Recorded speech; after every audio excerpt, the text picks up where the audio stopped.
G'day guys, and today, a video I've had on the back burner for a little bit, but I've been spurned on to make it by my last video when I was talking about the front cover of the Daily Telegraph. And within that video, I pointed out that their little slogan at the top, the Daily Telegraph, "Where for you," was completely false, since they were, not taking this issue. The issue in question was the UN Global Compact for Migration very seriously, relegating it to a small space within the front page.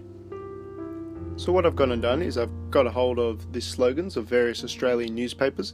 They may be New South Wales or Sydney specific, since that's where I live, and it may not be an exhaustive list because I'm not actually that familiar with paper and sort of the old school legacy media, because I'm younger and I get my news from YouTube and other decentralized sources.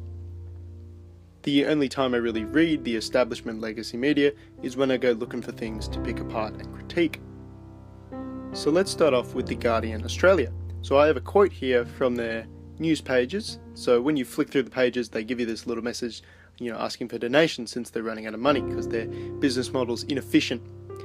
So, The Guardian Australia is an independent source of Australian journalism in a country where media ownership is becoming ever more concentrated. If you value our quality news and fearless investigations, please consider supporting us. This is something a lot of Australian companies seem to be quite focused on. They want to be seen as independent. The Guardian Australia is an independent source of Australian journalism. Well, this isn't strictly true. It depends what you mean by independent. The Guardian Australia is the Australian arm of the British, i.e. foreign, publication The Guardian. This is in turn owned by a billion-dollar British corporation. So, I don't exactly see The Guardian Australia as an independent source of Australian journalism, as it is owned by a foreign multinational corporation. The statement of quality news can be easily picked apart in anyone's free time, and the idea of fearless investigation isn't exactly true, as I imagine there will be several issues within society that they will be unwilling to report on, such as race and IQ, multiculturalism, etc., etc. Since they do not report on these, quote, controversial issues, I can guarantee you The Guardian Australia does conduct its journalism with an element of fear. So moving on to the Sydney Morning Herald. Its slogan is, "Independent, always." Well, the problem with this is, the Sydney Morning Herald is owned by Fairfax Media, one of the largest media companies in Australia. So right off the bat there, we've sort of knocked that independent thing on the head, because it's not an independent company, it's part of a corporation. Additionally, on the 26th of July this year, 2018, Fairfax Media announced a merger with Nine Entertainment Company to become jointly Australia's largest media company.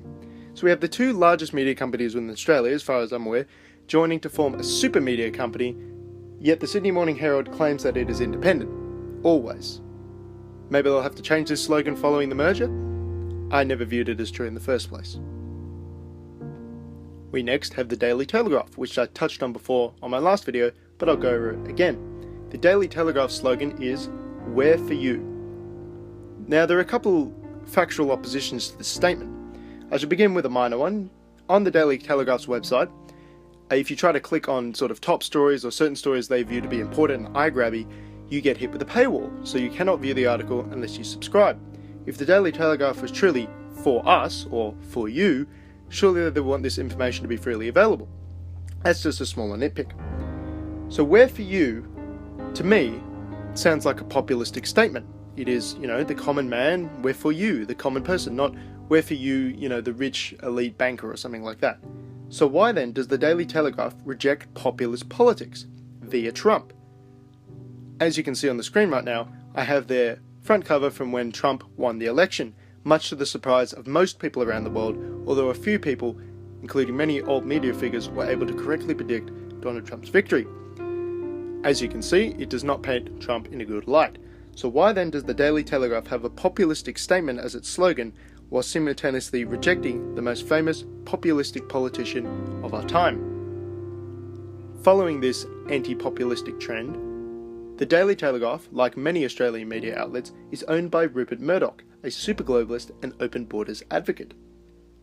And lastly, I refer again to my previous video in which Australia's rejection of the UN Global Compact for Migration was relegated to a small space on the front cover of the Daily Telegraph with no image and no extra attention to draw the eye, so to speak. As this globalistic, anti-populistic move would mainly affect the common man, the rich being able to live in gated communities, tax breaks to their companies so more their money wouldn't be funneled to the migrants, they have enough money to move countries via white flight and that sort of thing. Why then does the Daily Telegraph relegate this to a small, unimportant status on the front page instead of something, large, eye-catching, and, very important for the common person? Put it down into simple words, it doesn't matter. Just make sure people can understand this because it's important, because the Daily Telegraph is for you. Quite clearly, they're not. They're just another globalistic mouthpiece. Next up on my hit list is The Australian, which has two separate slogans which I will deal with presently. The first is printed on their print edition of the newspaper. It is, quote, "the heart of the nation." This is a very interesting statement to me, or claim, in that the Australian newspaper, or the Australian news outlet, is owned by an American corporation, which, by the way, also owns the Wall Street Journal. Interesting link there.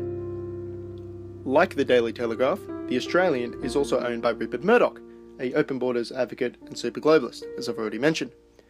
So apparently, this newspaper thinks that being the heart of the nation is 1. Being foreign owned, 2. Being a globalist, and 3. Being open borders.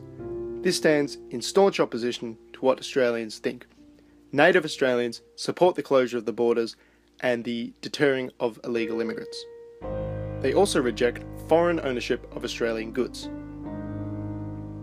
The second slogan of the Australian is "without fear or favour." The paper, whilst critical of unrestrained migration, fails to hammer home some of the more, quote, controversial reasons why unrestrained immigration can damage both the host country and the donor country. It speaks of housing costs, jobs, infrastructure. It even mentions the failure of incompatible cultures living close together, but it fails to mention important issues such as the genetic link of IQ and how a certain level of IQ is required for a functioning democracy.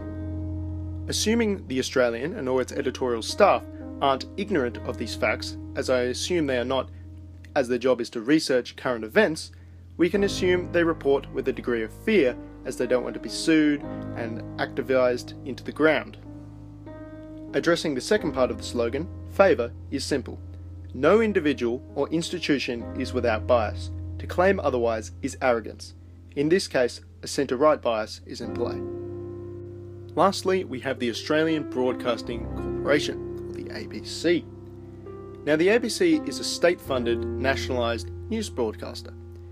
It receives direct grants from the government to do its news reporting. At this point in time, to the best of my knowledge, the ABC has made no claim to journalistic independence. Any claim of journalistic independence would be laughable. They are joined at the hip with the state as they are funded by the state.